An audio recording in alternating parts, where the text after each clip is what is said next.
Hi everybody, welcome back to Cardvoyant. I'm your Cardvoyant Kris, and I'm here again today with another special video with both of my sisters, Pam and Kim. And we thought that today we'd talk a little bit about our journey, sort of our, I guess, spiritual journey, you would say. As we've mentioned before, as Kim's mentioned before, and I've also mentioned, we grew up in a very sort of traditional religious home. So to start talking about reincarnation and even, psychic abilities and mediumship, those kinds of things were a big departure for us. And it was a slow journey. Some of us were slower than others. I'm talking about me. Pam and Kim they were way ahead of me on this. But we thought we'd talk a little bit about some of the books that took us on our journey and helped us along the way. Some books have resonated more with some of us than others, and that we fall back on and that we continue to learn from. So I thought maybe we could start with one book that we can all agree on really sort of set us on our journey, I guess, and I don't know, did you find it or no? What are you talking about? Many masters, many lives. Yeah. No, you guys had found it. I don't know if it was one of you. I think I probably saw it on Oprah. Most of my books I get on Oprah. Yeah, because I know it wasn't me, but it is a book by Brian Weiss, Dr. Brian Weiss. And it's called Many Lives, Many Masters. And it is a book about reincarnation and about past life regression. And Brian Weiss is a physician. He's Yale trained, clinical psychiatrist. And he sort of stumbled into accidentally kind of regressing some of his patients. He used hypnotherapy for some of his patients, and one day he sort of accidentally takes someone back to her past life. And so the first book that he wrote, Many Lives, Many Masters, is about this whole experience. And it's very much his own journey too, because he kind of doesn't know what's happening at the beginning, and then he doesn't believe it either. So, but it for me, it was, we grew up never believing in reincarnation. It just wasn't a thing at all. And to me, it was almost like, I don't know, almost like a joke that people would believe in it and then reading this book. And then, right. Sorry. Well, I think with reincarnation, for me anyways, it was a very crude understanding of it.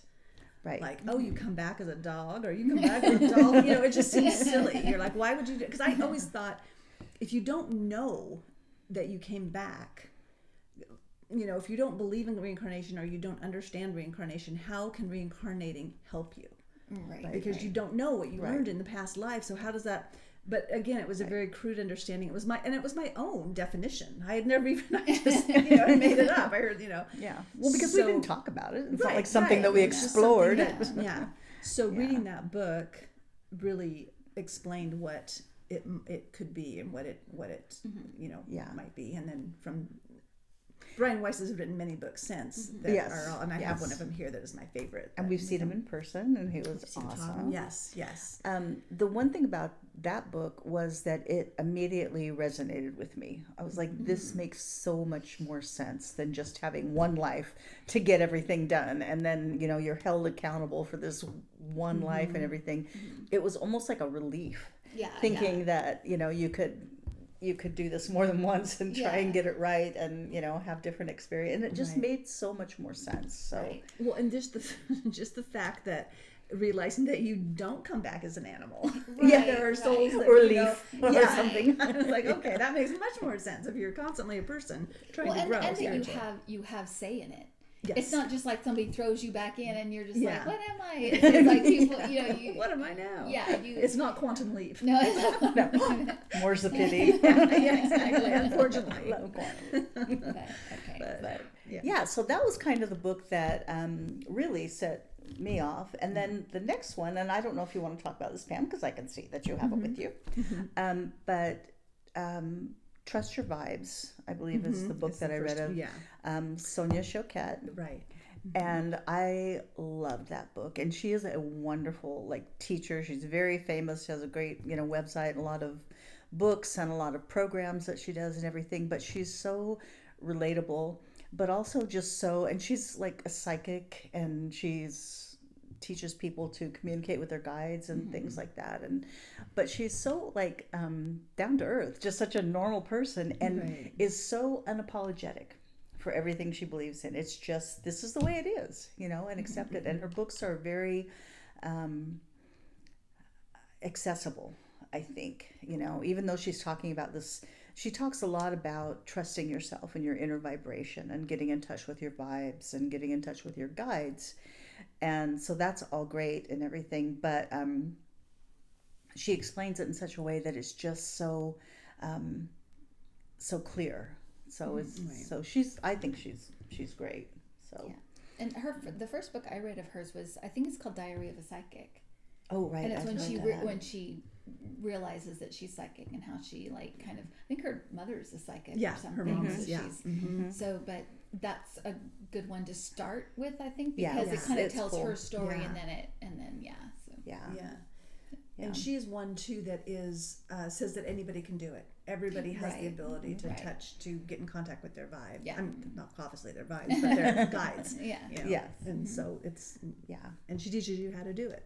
Right. She does. Yeah. Her books Right. are very, and you can watch. She has videos on YouTube and stuff, and she's got the best like aura, just this sweet. Yeah. She's Vivacious, just a really, very- just a very, yeah. very nice And feeling about Brian her. Weiss has YouTube videos as well. He does past life regressions and meditations, and then you can just see, some of people have filmed like his seminars and stuff that he does too. Or But even YouTube the interview with Oprah. Yeah. 'Cause I'm serious, it's a Oh, good yeah. one. He's very, That you is- can just, he's like the calmest person and just, yeah, just a good energy again. Yeah. Again, the Yeah. energy is just, but yeah, yeah. And I was just going to mention, since we were talking about Brian Weiss, that one of my favorite books is this one that I brought with me, which is, I don't know if it's his second or third, or whatever. Yeah. It's called Only Love Is That's Real. a good book. Yeah, It is so good. It's just all these different stories of people that he's counseled and done past life regressions with, and how they're. The constant theme is that always do things for love. Always do things for love.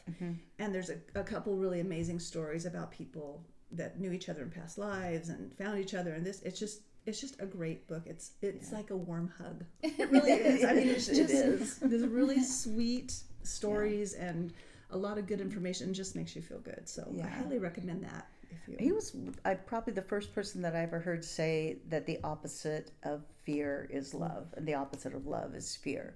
And it was just something I'd never heard before, and I'm like, of course, it just made such sense. It was great. Yeah. So, he's a good one. so I'll let you guys talk after after I say something. No, but I wanted to mention the books that I've. There's a whole series of them, and I've read them again and again, and I go back to them. And the first time I read one, Kim and I talked about it, and I would have to read a paragraph 6 or 7 times. I'm like, what are they even talking about?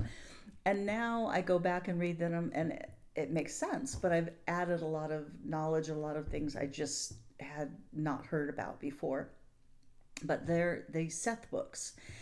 And Seth is a channeled entity that was channeled by a woman named Jane Roberts in the 1970s. And there's a series of books. I think the first one I read was Seth Speaks, but they've since published books that are like a prelude to that, the early years books. And I think there's maybe 5 or 6 of those. But there's Seth Speaks, there's the nature of the psyche, there's the nature of... there's a whole bunch of them, but they're all great, and they're very detailed. Seth is much about the workings, like the mechanics of how things work, and so it's fascinating. I do feel like Jane Roberts was, extraordinarily psychic and very smart, but sometimes you can almost feel that she doesn't have the technical ability to bring forth all this information that's really detailed, but you get the gist of it. And I love this feeling that there's this plan, that there's this way that the universe works, and it's not just like magic, that, because I feel like in growing up in a very traditional religion is that so much of it was sort of like that. It's like, it's just magic. And then you die and everyone's just happy and everyone's perfect and everyone's, I don't know. That's kind of what I thought. And I didn't really delve into it deeper because I was so worried about getting there. Like, I was so afraid that I was, going to go to hell, that I didn't think about the way that, like, the spirit world might actually function or anything like that. So this is very much about that. And yet it's also very much about taking control of your own life, creating your own destiny, creating your own reality is what he talks about again and again and again. But those books are fascinating if you would like to know those kinds of detail-y kind of things. So, and I know, do you want to talk about the books that you love? Let me go ahead. Okay. Yes, please. All right. So mine are, of course, I always talk about Eckhart Tolle, and every time I tell my daughter Cassie, I'll be like, all the time I'm always quoting Eckhart Tolle, and she'll be like, "Stop telling me what Eckhart Tolle says," but it's true. It's great, and again, I saw him on Oprah.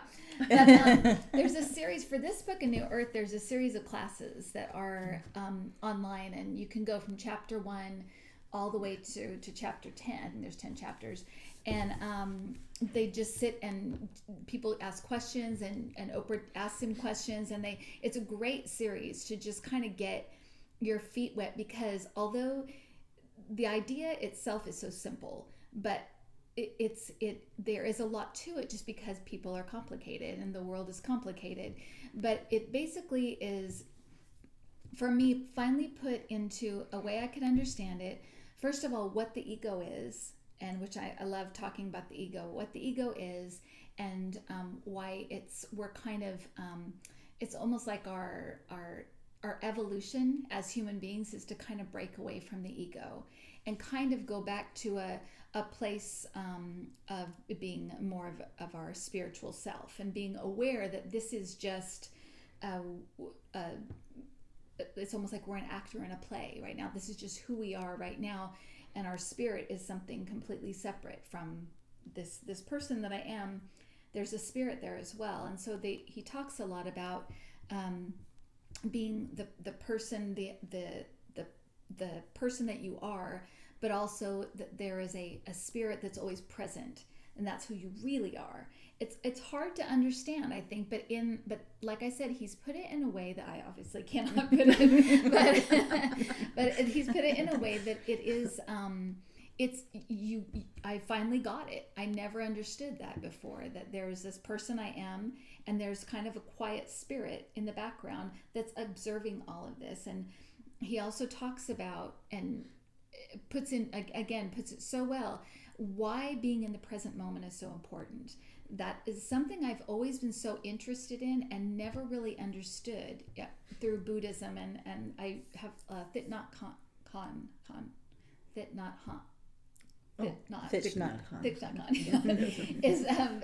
Is a Buddhist who writes a ton of great books about being in the present, and I never got why that was important. But what he explains is that our mind is that's our self. That's the person we are. That's the person that has a past and a future, and we're thinking about tomorrow and what we did last week, and what we regret, and our memories. That's all encapsulated in this person in our brain.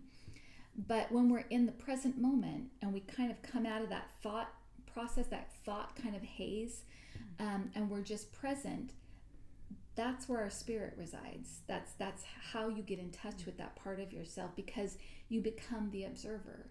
You're just in the moment, and in a way, you're kind of out of that mind and also time. You're just right there.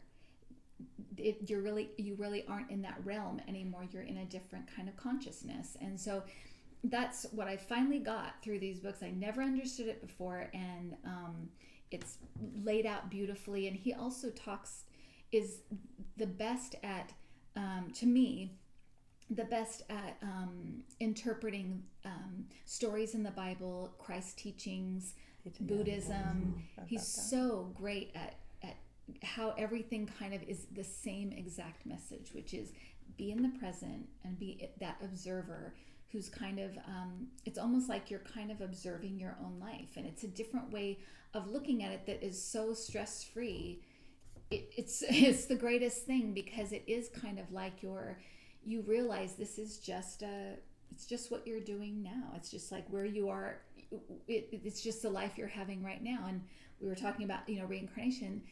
There have been all these other lives. And when you get in that space of being able to kind of let go of all the stuff going on in your mind and you're present, that's also where you can get in touch with that psychic part. So after I read these books and my first silent retreat, that is when my psychicness really took off. I've talked about with people I've read that, because they always ask, how can I get going with my psychic skills or figure out what I'm good at or whatever. And I always say is that this book and the silent retreat, because it got me in touch with that present moment and being completely here and now, out of the head. And then your guides can start to talk to you and you can start getting messages. At least that's how it was for me. So these were very life, I sound like Oprah now. They were life-changing books, but they really were. They really did change the way I looked at things, the way I interacted with people.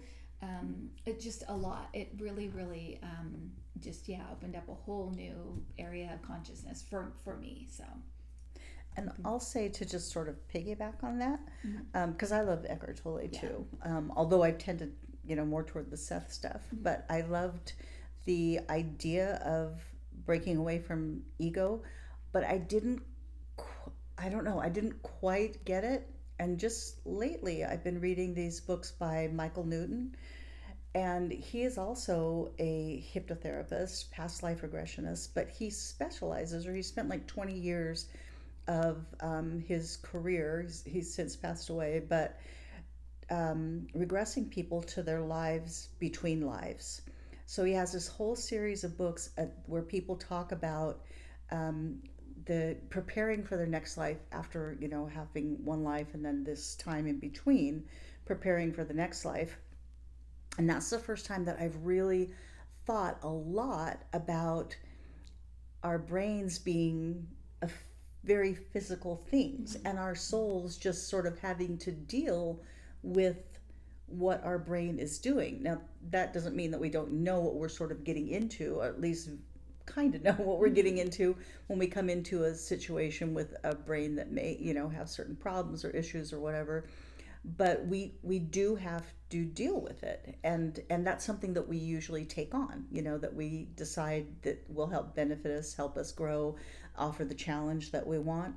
But it just really finally resonated with me how this is, we talk about tools, this is a tool that you're using to have the earthly experience, and it comes with its whole set of, issues and so forth. So, but you are the soul behind that brain. You are the sort of the actor in the play, and then that body is sort of the character that you're dealt. Right. So, and that you decide to take on too. Right. So. Yeah. Exactly. Anyway. Pam. So I read Eckhart Tolle as well, and I do really like him. And I watched the Oprah series with him. Yeah, it's great. It's really good. I tend to kind of be drawn to what I like to call mystics or mystic thinking. So I really like Ram Dass, and I like how to would read. you define? Just for my own thing, how is a mystic? Oh, It's a puppy dog. My dog is snoring in the background. What would you say? How would you describe a mystic? Because I'm not sure. What you So I would describe it. How would I describe or how it? is it different than, like, I don't know? Well, it's like similar a teacher or like a it is. It is a teacher. Like it a is a spiritual teacher. Yeah, spiritual teacher. It tends to be along the lines of almost a Buddhist kind of thinking that would fall into the realm. I think Eckhart Tolle to some degree would be a mystic thinking. Ram Dass's big thing is Be Here Now. That was like his first book. Yeah. It's very much in the presence. It's very much meditation. It's but then you also get people like one of my favorites, Richard Rohr, who is a Franciscan monk, and he writes a lot about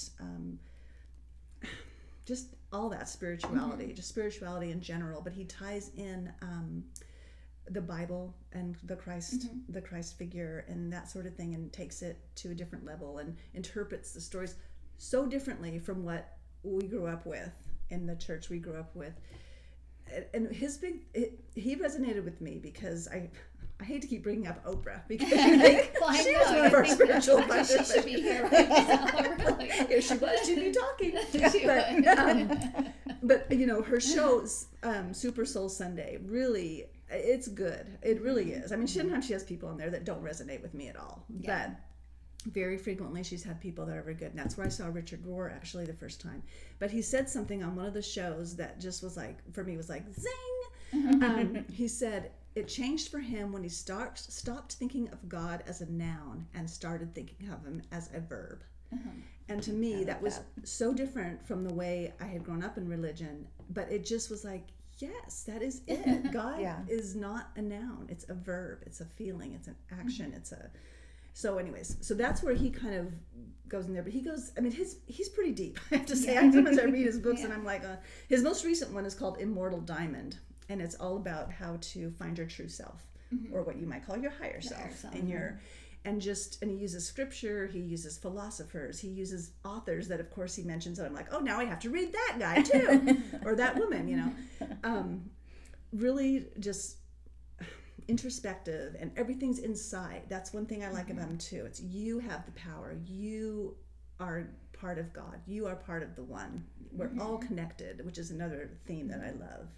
And what that's I do to something you, Seth you do books to and they all sort of whatever I do that. to you, I'm that. doing it to myself. That sort of thing, you know. So which is what we need in this world. I think there's a song that goes something like but so I do kind of lean towards that. I love to read Thomas Merton. And I'd love to read any kind of mystic poetry, and people like Mark Nepo that are very, again, introspective and just make you think about yourself and your connection with the world and with your fellow man. And the spirituality. So that's kind of where I lean. And I think that's that message, that overall message of that you're responsible for you. That's your first, and that is the most. It's the kindest thing you could do for the world, is to take care of who you are and how you interact in the world, because especially right now where everything seems so out of everybody's control, people is crazy right now. So it does feel like if you have that, you know, that idea, it does help a little bit to just think, I just have to take care of how I feel and how I think and how I interact with the world. That is really the best thing you can do, and it really is the only responsibility you have. Everything else comes after that. I mean, of course, if you have kids, you have to take care of them and that kind of thing, but really that is what you should be concentrating on. Don't worry about what's his name, Jordan Jim Jordan. Jim Jordan. Don't worry about Jim Jordan and his crazy. Just, you know, you need to just, you know, focus on how you respond to it, how you think about what, you know, and how it makes, try to, you know, block yourself from it in a way, because you don't want it to carry, you don't want to carry that with you everywhere you go, that anger or that hatred or whatever. It's all the same thing. If you pull back, and I have to, you know, outwardly sometimes say, but always inwardly, just say it's all going to be fine. Yeah, everything is fine. Exactly. And I think that's what a lot of these kind of books help you do. Just kind of pull back and say it's going to be fine. Yeah. Take a breath. And you know, in any situation, not just what the world's going on in the world, but even, you know, in traffic, for instance. Right. I know that's one of the things that Seth says in the Seth books, say over and over and again, and it took me the longest time to accept it, because he says you're not here to change the world. You don't have to change the world, and I kept thinking, but but I want, but I really want to. Yeah, but wait. But it's true that the greatest thing that you can do for the world is to take care of yourself and improve yourself and be the kind of person that, you expect, that you want others to be, to be that person. And it does, it does ripple. And I find myself saying that a lot of times in readings with people is, they'll sometimes people want to know, like, but what should I do? What do I have to do? And, the cards will give you some information about that. But so often I'll end up saying, but this is your life. Right. You get to choose, if that's not what you want, here's the energy behind this, but it's your life and you get to choose. That's why you're here, is to make those decisions and, to be able to choose. Right. So, yeah. Right. One thing I was going to quickly mention about Eckhart Tolle too that I really like about him is that I saw him on Oprah say one time, and she was kind of conveying about, like, it's so hard to be that way, and he was like, don't get me, he's basically paraphrasing, but basically, don't get me wrong, I'm not like this all the time. Right, Nobody can be like in the moment all the time. Right. And just, that's part of why we're here, is to, figure this out. So don't be so hard on yourself. Right. Which is another theme a lot in the Brian Weiss books with a lot of the past life regressions. It's, don't be so tough. Nothing has to be perfect. Right. You have to just, let it be and do your best. Right. Kind of thing. Right. Yeah.